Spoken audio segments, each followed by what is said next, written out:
그를 모르는 엄마.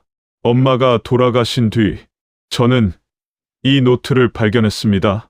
그리고 평생 그를 모른다던 엄마가 제 이름을 1000번도 넘게 써놓은 걸 알았습니다.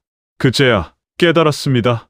엄마는 그를 몰랐던 게 아니라 저만을 위한 글자를 배우고 계셨던 거였습니다. 30년 전 저는 초등학교 3학년이었습니다. 아버지는 제가 태어나기 전에 돌아가셨고 엄마는 혼자서 저를 키우셨습니다. 새벽부터 밤까지 일하셨습니다. 식당 설거지, 공사장 청소, 남의 집 빨래까지. 엄마의 손은 늘 거칠었고 얼굴엔 피곤이 가득했습니다. 어두운 골목길을 걷는 뒷모습. 하지만 저는 그때 엄마의 수고를 몰랐습니다. 아니, 알면서도 외면했습니다. 그저 엄마가 다른 엄마들과 다르다는 것만 신경 쓰였습니다. 좁은 방 안나는 숙제 공책을 엄마 앞에 내민다. 엄마, 이름 써줘야 돼. 선생님이 학부모 사인 받아오래.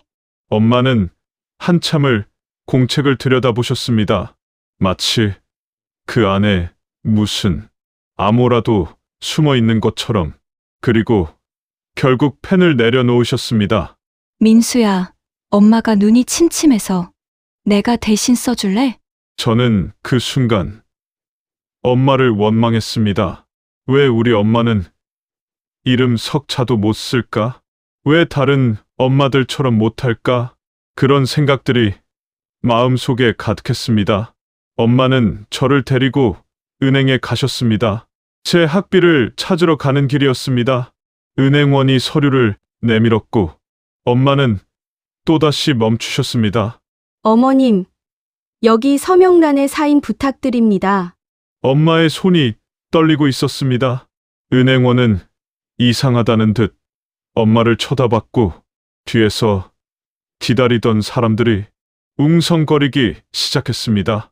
저는 그 순간이 너무 부끄러웠습니다. 엄마, 빨리 써. 하지만 엄마는 결국 이름을 쓰지 못했습니다. 은행원이 대신 도장을 찍어주는 것으로 일을 마쳤습니다. 은행을 나오는 길, 저는 엄마와 한참을 떨어져서 걸었습니다. 마치 엄마와 함께 있는 게 창피한 것처럼. 중학생이 되면서 저는 엄마를 더 이상 필요로 하지 않았습니다. 아니, 필요로 하지 않는 척했습니다. 학부모 상담 날에도 저는 엄마께 오지 말라고 했습니다. 엄마, 나 혼자 갈게. 엄마는 집에서 쉬어. 하지만 엄마는 결국 오셨습니다. 일을 마치고 부랴부랴 달려오셨습니다. 때 묻은 작업복 그대로. 머리는 부스스하고 손에는 기름때가 묻어 있었습니다. 교실 뒤편에 조용히 앉아 계신 엄마를 봤을 때 저는 고개를 돌렸습니다. 담임 선생님이 가정통신문을 나눠줬습니다. 엄마는 그 종이를 받아들고 한참을 들여다보셨습니다. 하지만 읽지 못하셨습니다. 옆에 앉은 다른 학부모가 이상하게 쳐다봤고 엄마는 고개를 숙이셨습니다. 그날 집에 돌아오는 길, 저는 엄마께 한마디도 하지 않았습니다. 엄마도 말이 없으셨습니다. 다만 제 뒤를 따라 걸으셨습니다. 그 거리가 점점 멀어지는 것 같았습니다. 고등학교 때 저는 대학 입시를 앞두고 있었습니다. 엄마는 제 학비를 벌기 위해 더 많이 일하셨습니다. 새벽 4시에 일어나 공사장에 가셨고 밤 10시가 넘어서야 집에 돌아오셨습니다. 엄마는 매일 아침 제가 깨지 않게 조용히 집을 나가셨습니다. 그리고 저녁이 되면 늘 이렇게 말씀하셨습니다. 민수야, 밥은 먹었어? 공부는 잘 되고? 하지만 저는 늘 짧게 대답했습니다. 응, 괜찮아. 그게 전부였습니다. 엄마가 얼마나 힘들게 일하시는지 얼마나 지쳐 있는지 저는 알면서도 외면했습니다. 그날도 엄마는 늦게 들어오셨습니다. 옷에는 시멘트 가루가 묻어 있었고 얼굴에는 피곤이 가득했습니다. 엄마는 부엌으로 가서 혼자 차가운 밥을 드셨습니다. 저는 그 소리를 들으면서도 공부에만 집중했습니다. 그리고 그날 밤 저는 우연히 봤습니다. 엄마가 작은 노트에 뭔가를 적고 계신 모습을. 방문 틈으로 흘러나오는 불빛 아래에서 엄마는 펜을 쥐고 무언가를 천천히, 아주 천천히 쓰고 계셨습니다. 저는 궁금했습니다. 그를 모르는 엄마가 무엇을 쓰고 계실까? 하지만 그냥 지나쳤습니다. 물어보지 않았습니다. 그게 제 인생 최대의 후회가 될 줄은 몰랐습니다. 대학에 입학하고 저는 집을 떠났습니다. 엄마는 제 짐을 싸주시면서 이것저것 챙겨주셨습니다. 옷, 이불, 그릇까지. 하지만 저는 그저 빨리 떠나고 싶었습니다. 민수야, 기숙사는 좀 어떠냐? 추운데 감기 조심하고. 엄마와의 통화는 점점 짧아졌습니다. 엄마는 늘 같은 말씀만 하셨습니다. 밥은 먹었냐? 공부는 잘 되냐? 엄마는 잘 있으니 걱정 말아라. 저는 그 말들이 지겨웠습니다. 나는 취직을 하고 도시에서 혼자 산다. 회사에 다니기 시작하면서 저는 더 바빠졌습니다. 엄마와의 전화는 한 달에 한 번, 두 달에 한 번으로 줄어들었습니다. 명절에도 집에 가지 않았습니다. 일이 바쁘다는 핑계로 엄마는 가끔 전화를 거셨습니다. 하지만 저는 받지 않았습니다. 나중에 전화하겠다고 문자를 보냈지만 결국 전화하지 않았습니다. 그렇게 시간이 흘렀습니다. 어느 날 아침, 낯선 번호로 전화가 온다. 혹시 김민수 씨 맞으신가요? 어머님이 돌아가셨습니다. 그 순간 모든 게 멈춘 것 같았습니다. 엄마라는 단어가, 돌아가셨다는 단어가 제 머릿속에서 맴돌았습니다. 저는 믿을 수 없었습니다. 엄마가 제게 아무 말도 없이 떠나셨다는 걸. 저는 부랴부랴 고향으로 향했습니다. 버스 안에서 저는 엄마와의 마지막 통화를 떠올렸습니다. 2달 전이었습니다. 엄마는 이렇게 말씀하셨습니다. 민수야, 엄마가 아들 목소리 들으니까 좋네. 엄마는 잘 있으니까 걱정 말고. 그게 마지막이었습니다. 그 뒤로 엄마는 다시 전화하지 않으셨습니다. 아니, 제가 받지 않았기 때문에 포기하신 걸지도 모릅니다. 부재 중 전화가 20통도 넘었습니다. 저는 단 한 번도 전화를 받지 않았습니다. 그리고 이제 영영 받을 수 없게 되었습니다. 엄마, 저는 이제야 묻습니다. 왜 그렇게 많이 전화하셨나요? 무슨 말을 하고 싶으셨나요? 저는 이제 영영 들을 수 없습니다. 장례식장에 도착했을 때 해는 이미 저물고 있었습니다. 작은 시골 마을의 작은 장례식장. 엄마가 평생을 사신 이곳에서 엄마는 조용히 누워 계셨습니다. 영정 사진 속 엄마는 웃고 계셨습니다. 제가 기억하는 엄마는 늘 지쳐 있었는데 사진 속 엄마는 행복해 보였습니다. 저는 그 미소를 보는 순간 무너졌습니다. 영정 앞에 무릎을 꿇는다. 손으로 얼굴을 감싼다. 엄마 죄송합니다. 엄마 저 왔습니다. 늦었지만 이제 왔습니다. 조문객은 많지 않았습니다. 엄마는 평생 조용히 사셨고 많은 사람과 어울리지 않으셨습니다. 오신 분들은 대부분 동네 어르신들이었습니다. 그분들은 저를 보며 이렇게 말씀하셨습니다. 아들이구먼 어무이가. 자네 이야기 참 많이 하셨는디. 자랑이 대단했어. 자랑이라는 단어가 가슴에 꽂혔습니다. 엄마는 저를 자랑하셨답니다. 한 번도 찾아뵙지 않은 아들을 전화도 제대로 받지 않던 아들을 저번 달에도 봤는디 어머니가 과일 한 박스 사들고 가시더라고. 내가 물었지 누구 줄 거요? 그랬더니 우리 아들 보내주려고 하시대. 과일 한 박스. 저는 받은 적이 없었습니다. 아마 엄마는 보내려고 샀다가 주소를 몰라 결국 보내지 못하셨을 겁니다. 밤이 깊어지자 모두 돌아가고 저만 남았습니다. 영정숙 엄마와 단둘이. 저는 처음으로 엄마께 말을 걸었습니다. 엄마 왜 아무 말도 안 하고 가셨어요? 아프셨으면 제게 말이라도 하시지. 하지만 대답은 없었습니다. 엄마는 그저 웃고 계셨습니다. 제가 그토록 듣고 싶어 하던 엄마의 목소리는 이제 영영 들을 수 없었습니다. 동네 어르신께 들은 이야기입니다. 엄마는 6개월 전부터 아프셨답니다. 처음엔 감기인 줄 아셨답니다.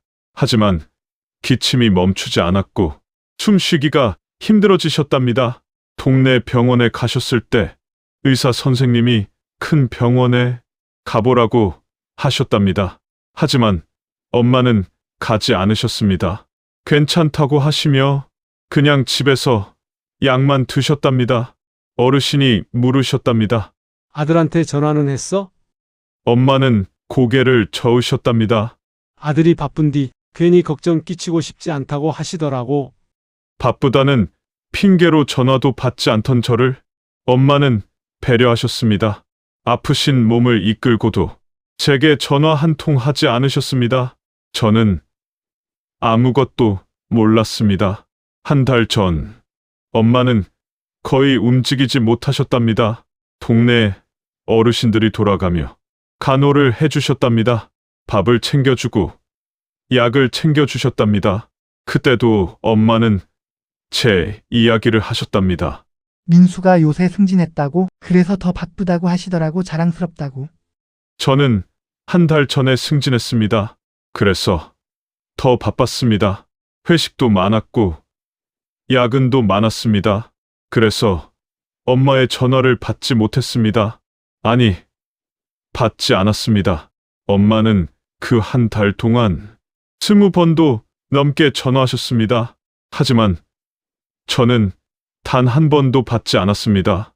나중에 전화하겠다고만 생각했습니다. 그 나중이 영영 오지 않을 줄은 몰랐습니다. 엄마는 3일 전 새벽에 돌아가셨답니다. 혼자 조용히. 동네 어르신이 아침에 찾아갔을 때 엄마는 이미 차가워져 계셨답니다. 침대 옆 탁자에는 휴대폰이 놓여 있었답니다. 화면에는 제 번호가 떠 있었답니다. 엄마는 마지막까지 저에게 전화를 걸려고 하셨던 겁니다. 엄마 전화하셨어야죠. 아프시면 저한테 말씀하셨어야죠. 제가 바빠도 제가 전화를 안 받아도 계속 전화하셨어야죠. 왜 혼자 가신 거예요? 이튿날 아침 장례 절차를 밟기 위해 엄마의 집에 갔습니다. 30년 만에 돌아온 그 집은 여전히 좁고 낡았습니다. 대문을 열고 들어갔을 때 마당에는 잡초가 무성했습니다.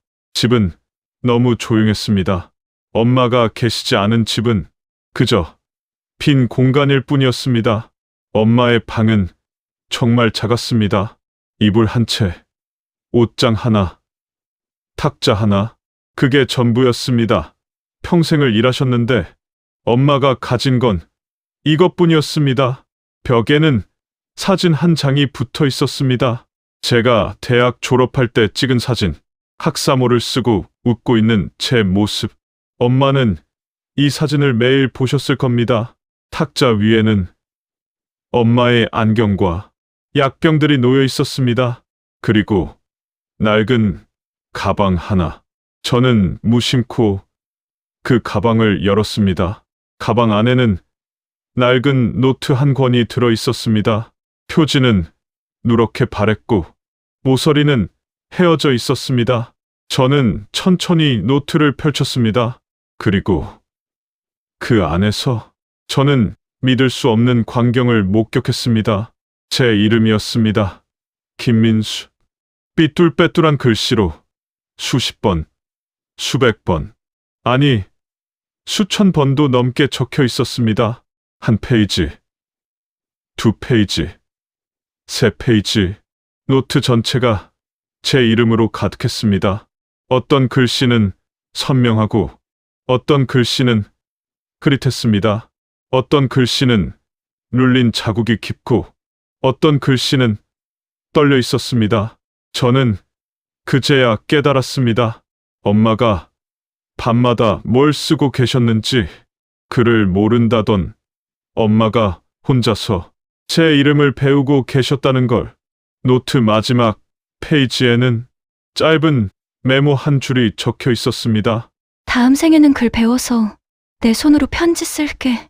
글씨는 삐뚤빼뚤했지만 그 안에 담긴 마음은 또렷했습니다. 엄마는 저에게 편지를 쓰고 싶으셨습니다.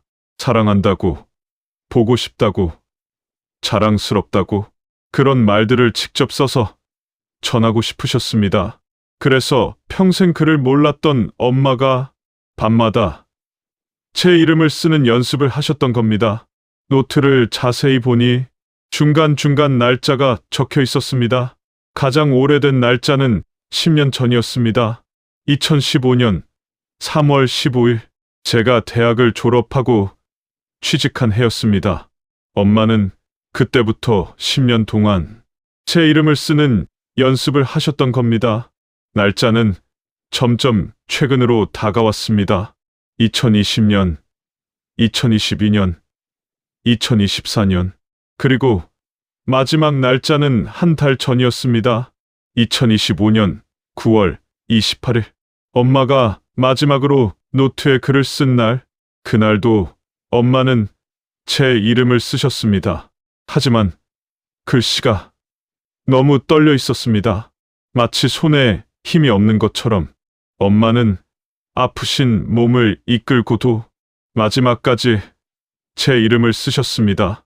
그게 엄마가 저를 사랑하는 방법이었습니다.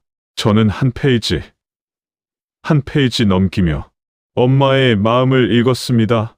글자 하나하나에 새겨진 엄마의 사랑을 밤마다 펜을 쥐고 손이 아파도 눈이 침침해도 포기하지 않으셨던 엄마의 마음을. 어떤 글씨는 진했습니다. 아마 엄마가 건강하셨을 때 쓰신 거겠죠. 어떤 글씨는 흐릿했습니다. 아마 아프실 때 쓰신 거겠죠. 하지만 단 하나도 빠짐없이 제 이름이었습니다. 엄마는 글을 몰랐던 게 아니었습니다. 그저 배울 기회가 없으셨을 뿐이었습니다. 가난해서, 바빠서, 혼자서 저를 키우느라 글을 배울 시간이 없으셨던 겁니다.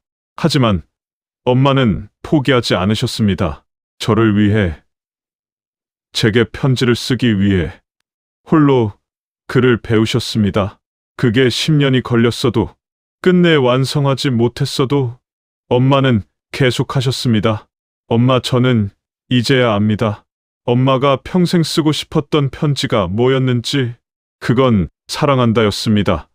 단 3글자였지만 엄마는 그걸 1000번도 넘게 쓰셨습니다. 노트의 비밀. 저는 노트를 처음부터 다시 펼쳤습니다.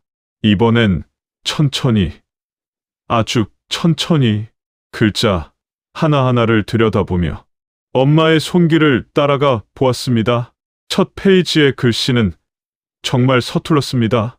김, 자의 받침이 삐뚤어져 있고 민, 자의 획이 어긋나 있었습니다.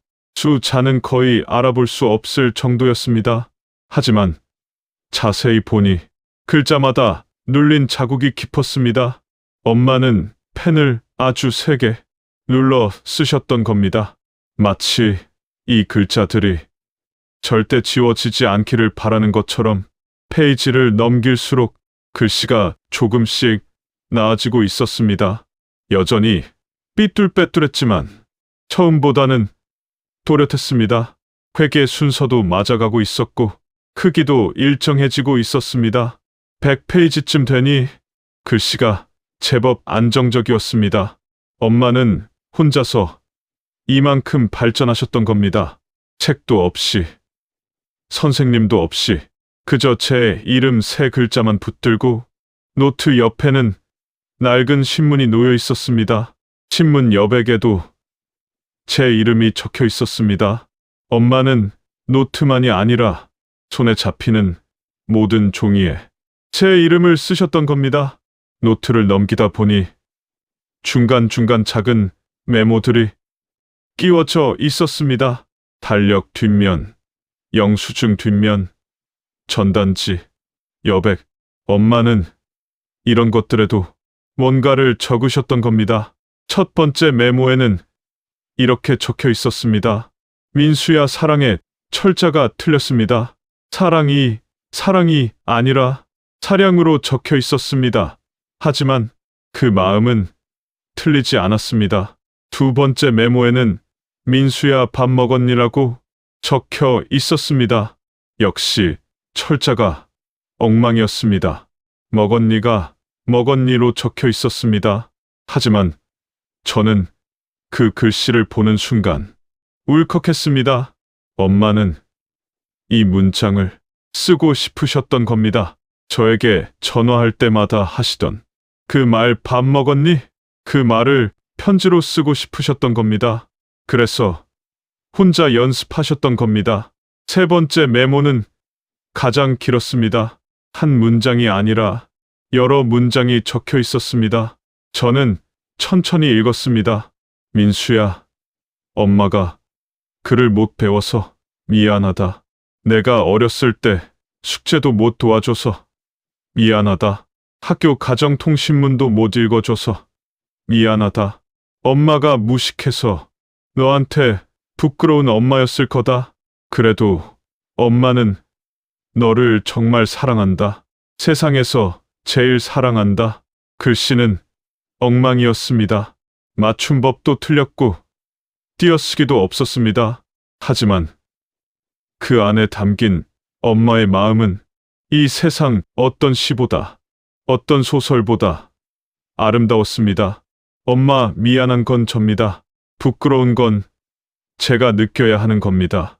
엄마는 단 한 번도 부끄러운 적 없었습니다. 저는 이제야 압니다.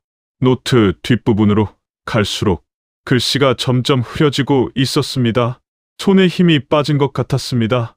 날짜를 보니 엄마가 아프기 시작하신 때와 일치했습니다. 2025년 4월 10일 이날부터 글씨가 흔들리기 시작했습니다. 김민수라는 3글자를 쓰는데도 여러 번 멈칫거린 흔적이 보였습니다. 어떤 페이지에는 잉크가 번져 있었습니다. 물에 젖은 것 같았습니다. 아마 엄마의 눈물이었을 겁니다. 아프신 몸으로 글을 쓰시다가 흘리신 눈물. 3개월 전의 기록에는 짧은 문장이 하나 더 적혀 있었습니다. 민수야, 보고 싶다. 단 6글자. 하지만 이 6글자를 쓰기 위해 엄마는 얼마나 많은 밤을 연습하셨을까요? 펜을 쥐고 손이 떨려도 눈이 침침해도 포기하지 않으셨을 엄마. 저는 그때 뭘 하고 있었을까요? 아마 회사에서 일하고 있었겠죠? 아니면 친구들과 술을 마시고 있었겠죠? 엄마가 저를 그리워하며 글을 쓰고 계실 때 저는 엄마 생각조차 하지 않았습니다. 그리고 마지막 날짜 2025년 9월 28일 엄마가 노트에 마지막으로 글을 쓰신 날, 이날의 글씨는 거의 알아볼 수 없었습니다. 김민수, 제 이름이 간신히 적혀 있었습니다. 획이 끊어졌고 글자가 겹쳐졌습니다. 엄마는 이 글자를 쓰기 위해 얼마나 힘을 쓰셨을까요? 그 밑에는 마지막 문장이 하나 더 적혀 있었습니다. 다음 생에는 글 배워서 내 손으로 편지 쓸게. 그때는 꼭 읽어줘. 글씨는 흔들렸지만 그 바람만큼은 또렷했습니다. 엄마, 다음 생은 왜요? 이번 생에 읽어드릴 수 있었는데 제가 조금만 더 일찍 왔으면, 제가 조금만 더 자주 전화를 받았으면 엄마의 편지를 읽을 수 있었을 텐데, 노트를 덮으려는 순간 뒷표지 안쪽에 무언가 끼워져 있는 걸 발견했습니다. 작은 사진들이었습니다. 첫 번째 사진은 제가 7살 때 찍은 거였습니다. 엄마와 나, 동네 사진관에서 찍었던 사진. 엄마는 어색하게 웃고 계시고, 저는 엄마 손을 꼭 잡고 있었습니다. 두 번째 사진은 초등학교 입학식 날이었습니다. 새 책가방을 맨 제 모습. 엄마는 사진 밖에 계셨지만 이 사진을 찍으신 분이 엄마였을 겁니다. 세 번째 사진은 대학 졸업식 날이었습니다. 학사모를 쓰고 웃고 있는 저. 엄마는 이날 오시지 못했습니다. 일이 있으셨다고 하지만 나중에 이 사진을 보내드렸었고, 엄마는 이 사진을 노트 속에 간직하고 계셨던 겁니다. 사진 뒷면에는 글씨가 적혀 있었습니다. 우리 민수 대학 졸업 2018년 2월 20일. 엄마가 제일 자랑스러운 날. 엄마는 이 문장을 쓰기 위해 얼마나 연습하셨을까요? 날짜까지 정확하게 적으시려고 얼마나 많은 밤을 달력과 씨름하셨을까요? 엄마 자랑스러운 건 제가 아니었습니다. 엄마가 자랑스러운 겁니다. 혼자서 저를 키우시고, 혼자서 글을 배우시고, 마지막까지 저를 사랑하신 엄마가. 노트의 마지막 페이지는 비어 있었습니다. 엄마는 이 페이지에 무엇을 쓰려고 하셨을까요? 아마 완성된 편지였을 겁니다. 더 이상 연습이 아닌 진짜 제게 보내는 편지. 하지만 엄마는 이 페이지를 채우지 못하셨습니다. 시간이 부족하셨던 겁니다. 아니, 제가 엄마께 시간을 들이지 않았던 겁니다. 엄마의 안경을 들어보니 렌즈가 흐릿했습니다. 새로 맞추지 못하신 겁니다. 이렇게 흐릿한 시야로 엄마는 글을 쓰셨던 겁니다. 그리고 저는 떠올렸습니다. 엄마의 손을, 굳은 살이 가득하고 주름이 깊었던 그 손으로 엄마는 10년 동안 펜을 쥐셨던 겁니다. 일하느라 거친 손으로, 떨리는 손으로 1000번, 2000번, 아니, 그 이상 엄마는 제 이름을 몇 번이나 쓰셨을까요? 한 획 그어질 때마다 엄마는 무슨 생각을 하셨을까요? 우리 아들 잘 지내고 있을까? 밥은 잘 먹고 다닐까?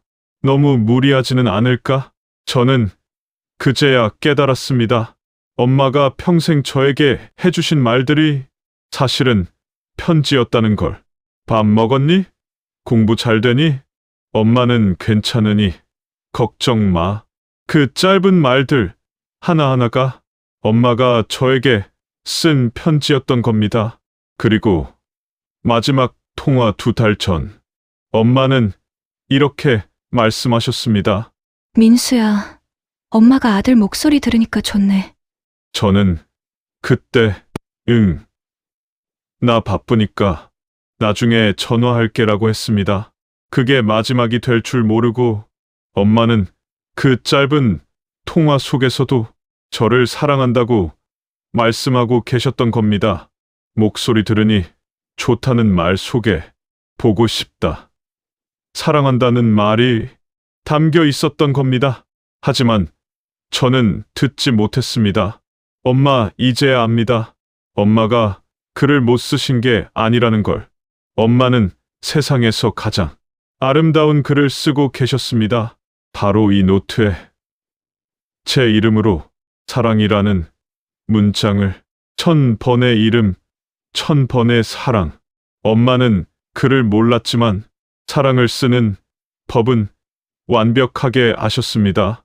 펜이 아니라 마음으로, 종이가 아니라 삶으로. 그날 밤 저는 결심했습니다. 엄마가 쓰지 못하신 마지막 페이지를 제가 채워드리겠다고, 엄마의 이름을 제가 1000번 쓰겠다고, 그리고 천천히 엄마의 이름을 쓰기 시작했습니다. 김순자, 제 손도 떨렸습니다. 엄마처럼 눈물 때문에 글씨가 번졌습니다. 엄마처럼. 하지만 저는 멈추지 않았습니다. 엄마처럼. 엄마, 기다려 주세요. 제가 지금 엄마께 편지를 쓰고 있습니다. 엄마가 평생 쓰고 싶으셨던 그 편지를 이제는 제 차례입니다. 사랑은 글보다 오래 남는다. 밤새 저는 엄마의 이름을 썼습니다. 김순자 3글자를 1번, 2번, 10번. 그리고 새벽이 왔을 때 저는 깨달았습니다. 엄마가 왜 10년 동안 제 이름을 쓰셨는지. 이건 단순히 글자를 배우는 게 아니었습니다. 이건 사랑을 새기는 일이었습니다. 단 하룻밤만 써도 손이 이렇게 아픈데 엄마는 10년을 쓰셨습니다. 매일 밤, 하루도 빠짐없이. 그게 얼마나 큰 사랑이었을까요? 새벽 햇살이 집 안으로 들어왔습니다. 저는 천천히 엄마의 집을 돌아봤습니다. 30년 만에 제대로 보는 이 집, 엄마가 평생을 사신 이 작은 공간. 부엌은 너무 작았습니다. 가스레인지는 낡았고 그릇은 몇 개 되지 않았습니다. 하지만 깨끗했습니다. 엄마는 마지막까지 이 작은 부엌을 깨끗이 닦으셨던 겁니다. 냉장고 안에는 거의 아무것도 없었습니다. 반찬 몇 개와 오래된 김치. 엄마는 평생 남들을 위해 밥을 했지만 정작 본인은 제대로 드시지 못하셨던 겁니다. 거실에는 낡은 소파 하나와 작은 TV가 전부였습니다. 소파 팔걸이에는 엄마가 뜨개질하시던 실타래가 놓여 있었습니다. 반쯤 완성된 목도리였습니다. 아마 저를 위해 뜨시던 거였겠죠. 겨울이 오기 전에 완성해서 제게 보내주려고 하셨던 거겠죠. 하지만 완성하지 못하셨습니다. 저는 그 미완성의 목도리를 목에 감았습니다. 엄마의 손길이 느껴졌습니다. 따뜻했습니다.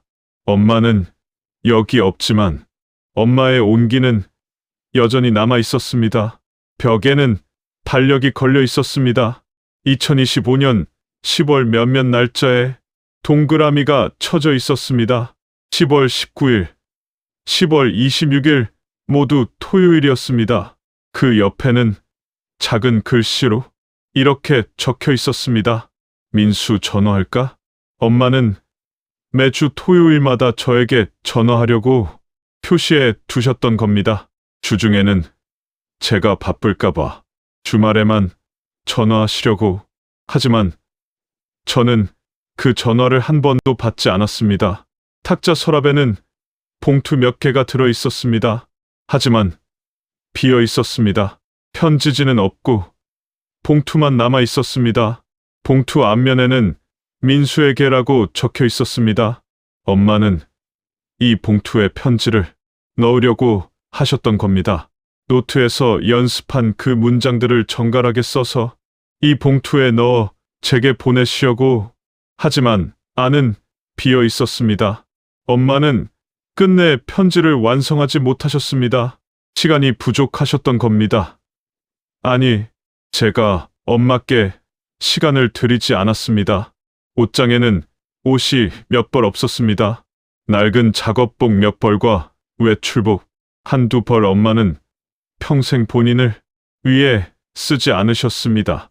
하지만 옷장 한쪽 구석에는 깨끗하게 개어진 정장 한 벌이 있었습니다. 한 번도 입지 않으신 듯 택도 붙어 있었습니다.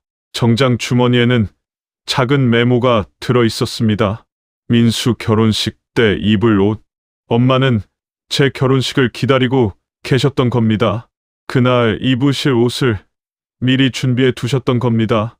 하지만 저는 결혼도 하지 않았습니다. 엄마를 초대할 생각도 하지 않았습니다. 엄마는 이 옷을 입으실 날을 평생 기다리셨을 텐데 저는 그 날을 만들어 드리지 못했습니다. 마당에는 작은 화분들이 놓여 있었습니다. 국화, 고추, 상추, 엄마가 손수 가꾸시던 것들. 하지만 지금은 시들어 가고 있었습니다. 저는 물뿌리개를 들어 화분에 물을 줬습니다. 엄마가 매일 하시던 일, 이제는 제가 해야 할 일 너무 늦었지만 지금이라도 해야 할 일, 물을 주자. 시들었던 잎들이 조금 생기를 되찾았습니다. 엄마가 가꾸시던 생명들, 저는 이것들을 지켜야 합니다. 엄마가 남기신 마지막 흔적들을. 이틀 후 엄마를 모시는 날이 왔습니다. 작은 장례식이었습니다. 동네 어르신 몇 분과 저 그게 전부였습니다. 엄마는 하얀 관 속에 누워 계셨습니다. 평생 고생하신 얼굴 하지만 이제는 편안해 보이셨습니다. 저는 엄마께 마지막으로 말씀드렸습니다. 엄마 이제 편히 쉬세요. 제가 늦었지만 이제 왔습니다. 엄마가 쓰지 못한 편지 제가 완성했습니다. 엄마 이름도 1000번 썼습니다. 이제 제 차례입니다. 저는 그 노트를 엄마 곁에 넣어두었습니다. 엄마가 평생 쓰신 제 이름, 제가 밤새 쓴 엄마 이름. 이제 이 노트는 우리의 대화가 되었습니다. 글로 나누지 못한 대화. 엄마를 보내는 길은 참 멀었습니다. 차가 천천히 움직일수록 시간도 천천히 흘렀습니다. 저는 창밖을 바라보며 생각했습니다. 이게 정말 마지막인가? 하늘은 맑았습니다. 엄마가 좋아하시던 가을, 하늘 구름 한 점 없이 맑았습니다. 엄마도 저 하늘처럼 이제 평온하실까요? 더 이상 아프지 않으실까요? 엄마는 제가 되셨습니다. 하얀 채 너무 가벼웠습니다. 평생 무거운 짐을 지고 사셨던 엄마가 이제는 이렇게 가벼워지셨습니다. 저는 엄마를 꼭 안았습니다. 생전에 안아드리지 못한 엄마, 이제라도 이렇게라도 안아드릴 수 있어서 감사했습니다. 엄마는 조용한 납골당에 모셔졌습니다. 구 김순자, 제가 손수 쓴 이름. 위패 옆에는 엄마의 사진을 놓았습니다. 웃고 계신 엄마, 이제 이 미소를 볼 때마다 저는 기억할 겁니다. 엄마가 얼마나 저를 사랑하셨는지. 일주일 후 저는 다시 엄마의 집에 왔습니다. 집을 정리하기 위해서. 하지만 쉽게 손이 가지 않았습니다. 엄마가 쓰시던 물건들 하나하나가 다 소중했습니다. 낡은 안경, 낡은 수건, 낡은 그릇 다 버릴 수 없었습니다. 이것들이 엄마의 흔적이니까요. 저는 결심했습니다. 이 집을 지키기로. 이 작은 집, 엄마가 평생 사셨던 이 집을 그대로 두기로. 그리고 가끔씩 이곳에 와서 엄마를 기억하기로. 화분에 물을 주고 마당을 쓸고 방을 청소하고 엄마가 하시던 일들을 제가 하기로. 그게 엄마를 기억하는 제 방법입니다. 한 달이 지났습니다. 저는 다시 이곳에 왔습니다. 이번에는 새 노트를 가지고. 저는 새 노트 첫 페이지에 이렇게 썼습니다. 엄마께 드리는 편지. 그리고 천천히 엄마께 하지 못한 말들을 적기 시작했습니다. 엄마, 사랑합니다. 엄마, 감사합니다. 엄마, 미안합니다. 엄마, 보고 싶습니다. 하지 못한 말들을 이제라도 적었습니다. 그 뒤로 저는 매주 이곳에 왔습니다. 토요일마다 엄마가 제게 전화하려고 표시해 두셨던 그 토요일마다. 이제는 제가 엄마를 찾아오는 날입니다. 마당에 앉아 엄마와 대화합니다. 소리 내어 말합니다. 엄마, 저 이번 주에 이런 일 있었어요. 엄마, 밥 잘 먹고 다녀요. 엄마, 저 괜찮아요. 바람이 불면 엄마가 대답하시는 것 같습니다. 그래. 잘했다. 엄마는 내가 자랑스럽다. 엄마도 널 사랑한다. 1년이 지났습니다. 엄마의 길. 저는 엄마가 계신 납골당을 찾았습니다. 국화를 놓고 절을 올렸습니다. 그리고 가져온 것이 있었습니다. 바로 완성된 노트. 1년 동안 제가 엄마께 쓴 편지들 52주, 52통의 편지 매주 한 통씩 빠짐없이 썼습니다. 엄마가 제 이름을 1000번 쓰신 것처럼 오늘은 엄마가 떠나신 지 1년 되는 날입니다. 1년 동안 저는 많이 변했습니다. 더 이상 예전의 제가 아닙니다. 저는 엄마께 편지를 읽어드렸습니다. 1년 동안의 이야기를, 엄마가 그리웠던 날들, 엄마를 떠올리며 울었던 날들, 그리고 엄마 덕분에 성장한 날들, 엄마 덕분에 저는 이제 사랑이 뭔지 압니다. 사랑은 말이 아니라 행동이고 글이 아니라 마음이라는 걸 엄마가 평생으로 보여주신 그 사랑. 엄마는 그를 몰랐습니다. 하지만 세상에서 제일 큰 문장을 남기셨습니다. 그건 사랑이었습니다. 1000번 쓰신 제 이름, 그 안에 담긴 1000번의 사랑. 그건 어떤 시보다, 어떤 소설보다, 어떤 편지보다 아름다웠습니다. 엄마, 다음 생에는 꼭 만나요. 그때는 제가 엄마께 글을 가르쳐 드릴게요. 아니, 엄마는 이미 다 아십니다. 사랑이라는 글자를, 그건 배우는 게 아니라 느끼는 거니까요. 저는 천천히 발걸음을 옮겼습니다. 뒤돌아보니 엄마의 위패가 보였습니다. 저를 바라보고 계신 것 같았습니다. 엄마, 다음 주에 또 올게요. 편지도 또 쓸게요. 엄마가 저한테 그러셨던 것처럼. 그렇게 저는 돌아왔습니다. 하지만 혼자가 아니었습니다. 엄마가 제 마음속에 계셨으니까요. 엄마의 사랑이 제 안에 살아 숨쉬고 있었으니까요. 5년이 지났습니다. 저는 결혼을 했습니다. 그리고 오늘 아내와 함께 엄마의 집을 찾았습니다. 아내는 엄마를 본 적이 없지만 엄마를 사랑합니다. 제가 들려준 엄마 이야기를 통해, 그리고 이 집 곳곳에 남아있는 엄마의 흔적을 통해 저는 엄마의 노트 첫 페이지를 액자에 넣어 걸어두었습니다. 삐뚤빼뚤한 김민수라는 글자, 그게 우리 집의 가훈이 되었습니다. 그리고 이번 겨울 새 생명이 올 예정입니다. 저희의 첫 아이. 저는 이미 이름을 지어두었습니다. 아들이면 효민, 딸이면 효진이야. 효도 효샤어 자효도. 제가 엄마께 하지 못한 것, 이제는 이 아이를 통해 다시 배우고 싶습니다. 엄마가 가르쳐 주신 것처럼 저는 이 노트를 우리 아이에게 물려줄 겁니다. 그리고 이야기해 줄 겁니다. 할머니가 얼마나 큰 사랑을 가지신 분이었는지. 내 할머니는 그를 몰랐단다 하지만 세상에서 가장 아름다운 문장을 쓰셨지. 그건 바로 사랑이란다.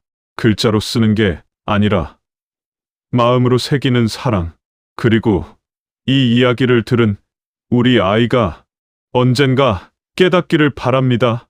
사랑은 글보다 오래 남는다는 것을, 배움보다, 돈보다, 명예보다 사랑이 가장 오래 남는다는 것을.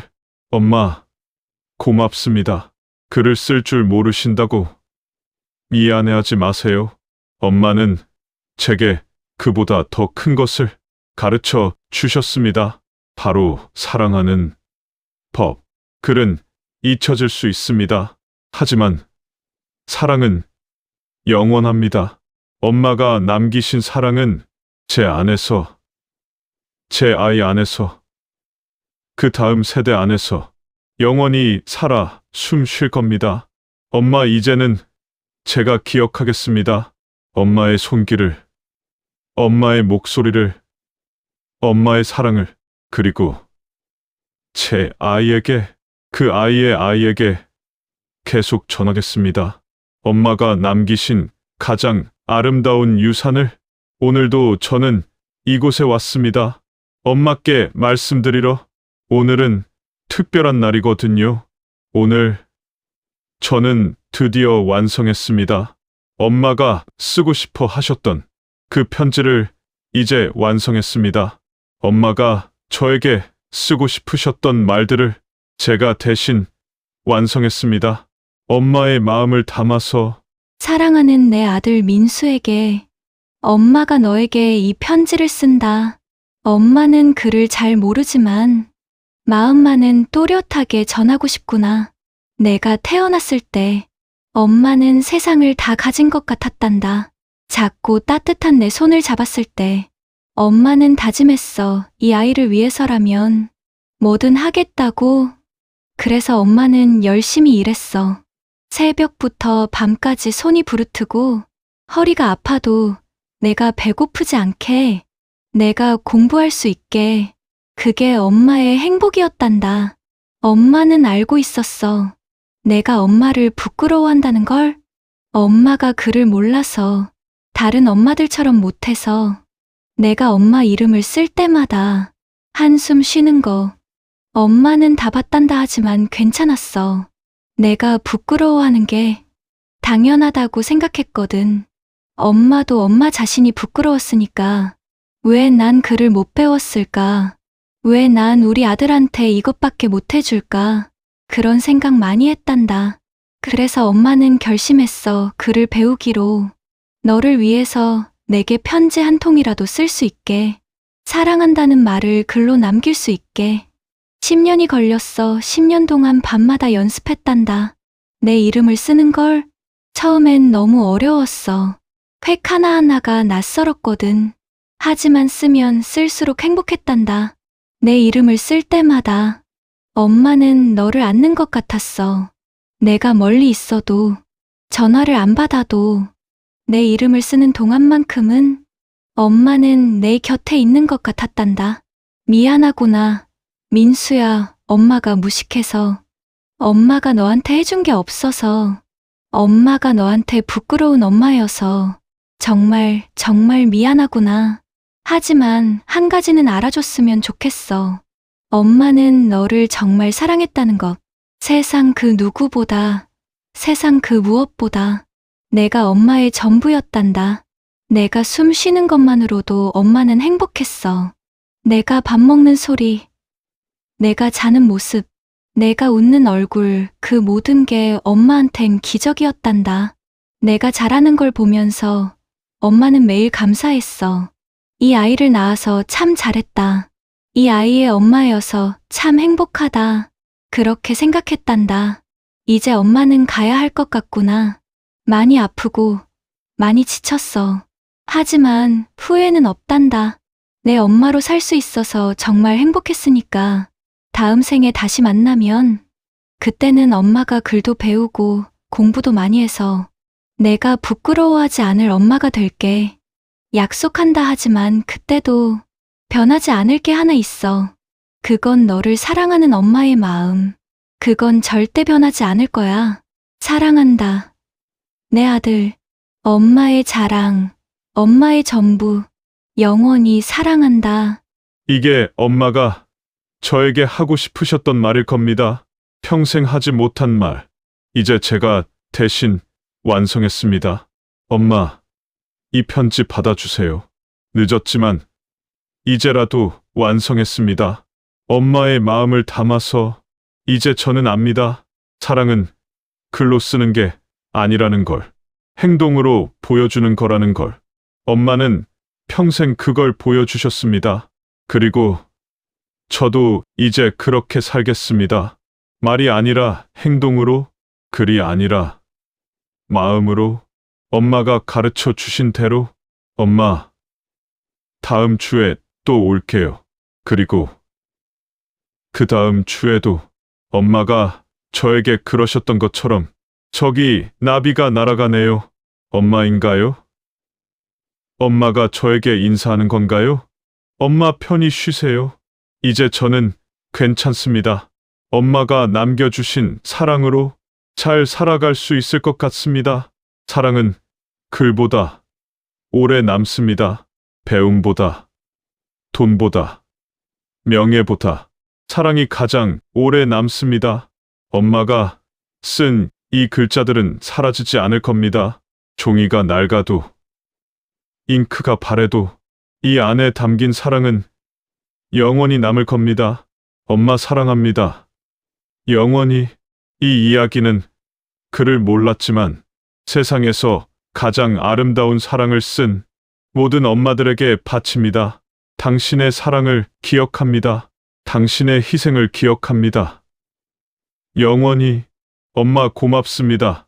저를 낳아주셔서, 저를 키워주셔서, 저를 사랑해주셔서 정말, 정말 고맙습니다. 다음 생에도 꼭 제 엄마로 태어나 주세요. 김순자 1955-2025 사랑하는 엄마, 영원히 당신을 기억하겠습니다. 엄마, 새로운 아침이 왔습니다.